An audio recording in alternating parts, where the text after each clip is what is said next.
To day life ಸ್ಟೈಲಲ್ಲಿ ನಾವು ಮಾಡೋ ಮಿಸ್ಟೇಕ್ ಏನಾಗುತ್ತೆ ಸರ್? ಮಿಸ್ಟೇಕ್ಸ್ ಅಂದರೆ ಏನೂ ಇಲ್ಲಮ್ಮ. ನಾವು ನಮ್ಮ ಮೈಂಡ್ ಸೆಟ್ ಏನಿರುತ್ತೆ ಅದು it is always wavering. Suppose if I go to a hotel, in the show case I see ice cream. Hmm. Show ಕೇಸಲ್ಲಿ ಇರುತ್ತೆ ಐಸ್ ಕ್ರೀಮ್ದು ಚೆನ್ನಾಗಿರೋ ಪಿಕ್ಚರ್ ಹಾಕಿರ್ತಾರೆ. Mind says that you go in to ice cream.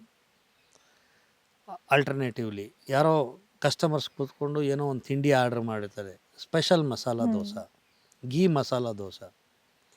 ನಾವು ಒಳಗಡೆ ಹೋದಾಗ ಏನು ತಿನ್ನಬೇಕು ಅಂತ ಕನ್ಫ್ಯೂಷನಲ್ಲಿರ್ತೀವಿ. But the moment I enter, ಅವ್ರು ಗೀ ಮಸಾಲ ದೋಸೆ ತಿಂತಿರೋ ಹಾಗೆ ನೋಡಿದ ತಕ್ಷಣ ನಾನು ಗೀ ಮಸಾಲ ದೋಸೆ ಆರ್ಡರ್ ಮಾಡ್ತೀನಿ. This is our mind set. Okay, so ಈ ವೇವರಿಂಗ್ ಆ್ಯಟಿಟ್ಯೂಡ್ ಇದೆಯಲ್ಲ, this will create lot of tensions in future. Long ಟರ್ಮಲ್ಲಿ ಇದೆಲ್ಲ ಒಂದೊಂದು ಥರ ಅಡಿಷನ್ಸ್ ಆಗಿ, ಈಗ ನೀವು ಒಂದು ಗೀ ಮಸಾಲ ದೋಸೆ ತಿಂತೀರಿ ಅಥವಾ ಬಟರ್ ಮಸಾಲ ದೋಸೆ ತಿಂತೀರಿ ಅಂತ ಇಟ್ಕೊಳ್ಳಿ, ಅದನ್ನು ಡೈಜೆಸ್ಟ್ ಮಾಡಲಿಕ್ಕೆ ಸಿಸ್ಟಮ್ ಭಾಳಷ್ಟು ಕಷ್ಟಪಡುತ್ತೆ. ಆ ತಿನ್ನುವಾಗ it is happy thing. Okay, that to especially aged people, ಮೆಡಿಕೇಷನಲ್ಲಿರೋರು ತಗೊಂಡಾಗ ಅವರು ಒಂದು ಲೆವೆಲ್ ಆಫ್ ಹೆಲ್ತ್ ಡಿಪ್ಲೀಷನ್ನಿಂದ ಇನ್ನೊಂದು ಲೆವೆಲ್ಗೆ ಹೋಗ್ತಾರೆ ಕಂಟಿನ್ಯೂಸ್ ಆಗಿ ಮಾಡೋರು. ನಾನು ಒಂದು ಕ್ಯಾಂಡಿಡೇಟ್ ನೋಡಿದೆ, ಅವನು ಯಾವಾಗಲೂ ಮೈಸೂರು ಪಾಕ್ ತಿನ್ನೋದು. He is very fond of Mysuru pak. About 22 years age. ಏನಾಯಿತು, ಮೈಸೂರು ಪಾಕ್ ತಿಂತ by the age he came to 30 years. He was regularly consuming. Sugar ಬಂತು, ಬಿ ಪಿ ಬಂತು, ಆರ್ಗ್ಯಾನ್ಸ್ ಫೇಲ್ ಆಯಿತು, he expired. This is what happens. ನಾವು ಫುಡ್ನೇ if it are not mindful over a food period of time, that food will become slow poison. ಅದಕ್ಕೆ ಏನು ಮಾಡಬೇಕು? Alternative, consume it in a little quantity, try to be in organic situation, try to be physically motivated, try to have a positive way of life and thinking. ಎಷ್ಟು ಸಾಧ್ಯವಾಗುತ್ತೋ ಅಷ್ಟು. ಎಲ್ಲ ಒಟ್ಟಿಗೆ ಮಾಡಬೇಕು ಅಂತ ಏನಿಲ್ಲ. ಒಂದೇ ದಿವಸದಲ್ಲಿ ಇದೆಲ್ಲ ಸಾಧಿಸ್ತೀವಿ ಅಂದರೆ ಏನಿಲ್ಲ.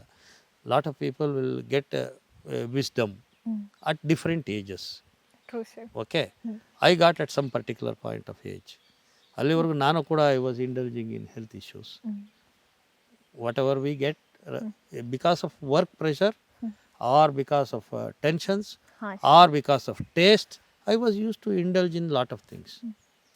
When it came to a neck point where I have to take a decision either to go into medication or go into the alternative program, I decided to go into alternative program. It was painful. ಯಾವಾಗಲೂ ನೀವು ಆವಾಗವಾಗ conscious ಆಗಿರ್ಬೇಕು, ಎಚ್ಚರ ಮಾಡ್ಕೊತಾರೆ. ನಿಖರ will act as a support level to this. ಇಲ್ಲಿ ಒಂದು ವರ್ಷದಲ್ಲಿ 3-4 ಸರ್ತಿ ನೀವು ಬಂದುಬಿಟ್ರೆ ಒಂದು ಸ್ವಲ್ಪ ಹೆಬಿಚ್ಯುಯೇಟ್ ಆಗುವಂಥ ಪ್ರೊಸೀಜರ್ಗೆ ಹೊರಟೋಗ್ತೀರಿ. ಎರಡನೇದು, you can freely consult us, we will discuss with you. Okay, you can leave message. Okay, if there is any requirement, at free of cost we are ready to support you. We want to make it as a long lasting relationship with whoever comes to us with a least cost or affordable cost. ಯಾಕೆ affordable cost? Now we have to run this ಅಲ್ಲ.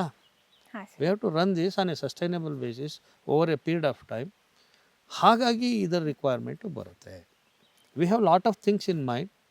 Slowly we will input all these things here. Very well said sir. ಆವಾಗಲೇ ನಾವು ಮಾತಾಡಬೇಕಾದ್ರೆ you made the right choice back then. But what about kids sir? ಇವಾಗ ಚಿಕ್ಕ 8-10 ವರ್ಷದ ಮಕ್ಕಳಿಗೆಲ್ಲ cholesterol problem ಬರ್ತಾ ಇದೆ, ಅವ್ರಿಗೇನೆ ಶುಗರ್ ಅಂತ ಹೇಳ್ತಾರೆ. ಮಕ್ಕಳಿಗೆ ಇಲ್ಲಿ ಯಾವ ಥರ ಫೆಸಿಲಿಟೀಸ್ ಸಿಗುತ್ತೆ? ನೋಡಿ, ಮಕ್ಕಳು ಕೂಡ ಆರ್ಗ್ಯಾನಿಕ್ ಫುಡ್ಡೇ ಕೊಡೋದು. ನಾನು ಹೇಳಿದ್ನಲ್ಲ, ಫ್ರೆಶ್ ಫ್ರೂಟ್ಸು ನಾವು ಜ್ಯೂಸ್ ಮಾಡಿಕೊಟ್ರೆ ಮಕ್ಕಳು ಎಂಜಾಯ್ ಮಾಡ್ತಾರೆ. ನಮ್ಮಷ್ಟು ಒಂಥರ ಮೈಂಡು ಒಂದೇ ಸೆಟ್ ಮೈಂಡ್ ಇರೋಲ್ಲ ಅವ್ರಿಗೆ ನಾವು ಎಜುಕೇಟ್ ಮಾಡಿ, ಇದು ಹೀಗೆ ಮಾಡಿದ್ರೆ ಇದು ಹೀಗಾಗುತ್ತೆ, ಇದರಿಂದ ಇದು ಉಪಯೋಗ ಆಗುತ್ತೆ, ಇದು ಟೇಸ್ಟ್ ಚೆನ್ನಾಗಿದೆ. ನಾವು ಅವರಿಗೆ ಮೈಂಡ್ನ we have to make their mind set to that, tune to that. ಆವಾಗ ಅವ್ರು ಚೇಂಜ್ ಆಗ್ತಾರೆ. ಬಿಂಜ್ ಫುಡ್ಡು ತಿನ್ನಬಾರ್ದು ಅಂತ ಹೇಳ್ತೀವಿ. ಯಾಕೆ ತಿನ್ನಬಾರ್ದು? ಪಿಜ್ಜಾ, ಬರ್ಗರು ಇದು ದಿನನಿತ್ಯ ತಿಂದರೆ ಏನಾಗುತ್ತೆ ಅನ್ನೋದು ನಾವು ಅವ್ರಿಗೆ ಎಕ್ಸ್ಪ್ಲೈನ್ ಮಾಡಿದ್ರೆ ಅವ್ರಿಗೆ ಅರ್ಥ ಆಗುತ್ತೆ, ನಮಗಿಂತ ಚೆನ್ನಾಗಿ ಅರ್ಥ ಆಗುತ್ತೆ. And they remember it and they try to reduce it. That's how we have to do it. ವಯಸ್ಸಾಗಿರೋರನ್ನ ಚೇಂಜ್ ಮಾಡೋದು ತುಂಬ ಕಷ್ಟ ಅಮ್ಮ. ಮಕ್ಕಳನ್ನ ಚೇಂಜ್ ಮಾಡೋದು ತುಂಬ ಈಸಿ, ಹಾಂ. Provided hmm. ನಾವು ಡಿಸಿಪ್ಲಿನ್ಡ್ ಆಗಿ ಮಾಡಲ್ ನಾವು ಮಾಡಲ್ಲ, we have to become a model to educate the next person or a child. This is how we have to do. Very well said sir. So ನಾವು ಮಕ್ಕಳಿಗೆ ಒಳ್ಳೆ ಬುದ್ಧಿ ಕಲಿಸ್ಬೇಕು ಅಂದರೆ ಅದೆಲ್ಲ ಚಿಕ್ಕ ವಯಸ್ಸಿಂದನೇ ತಿಳಿಸಿ ಹೇಳಬೇಕು. ದೊಡ್ಡವ್ರು ಏನು ಮಾಡ್ತಾರೆ, ಮಕ್ಕಳು ಅದನ್ನೇ ಫಾಲೋ ಮಾಡ್ತಾರೆ. ಹಾಗಾಗಿ ನಿಮ್ಮ ಮಕ್ಕಳು ಒಳ್ಳೆ ಹೆಲ್ತಿ ಹ್ಯಾಬಿಟ್ಸ್ನ ಕಲಿಬೇಕು, ಅಳವಡಿಸ್ಕೋಬೇಕು ಅಂದರೆ ಪೇರೆಂಟ್ಸ್ ಆಗಿ ನೀವು ಕೂಡ ಅದನ್ನು ಮಾಡಬೇಕು ಅಂತ ಸರ್ ತುಂಬಾ ಚೆನ್ನಾಗಿ ಹೇಳಿದರು. ಇನ್ನು ನೆಕ್ಸ್ಟ್ ಎಪಿಸೋಡ್ನಲ್ಲಿ ಯಾಕೆ ನಾವು ಫುಡ್ ಹ್ಯಾಬಿಟ್ಸ್ನ ಚೇಂಜ್ ಮಾಡ್ಕೊಂಡ್ವಿ ಮತ್ತು ಲೈಫ್ ಸ್ಟೈಲಲ್ಲಿ ಏನೇನೆಲ್ಲ ಚೇಂಜಸ್ನ ಇನ್ನೂ ಪಾಸಿಬಲ್ ಆಗಿ ನಾವು ಮಾಡ್ಬೋದು ಅಂತ ಮಾತಾಡೋಣ ನೆಕ್ಸ್ಟ್ ಎಪಿಸೋಡ್ನಲ್ಲಿ.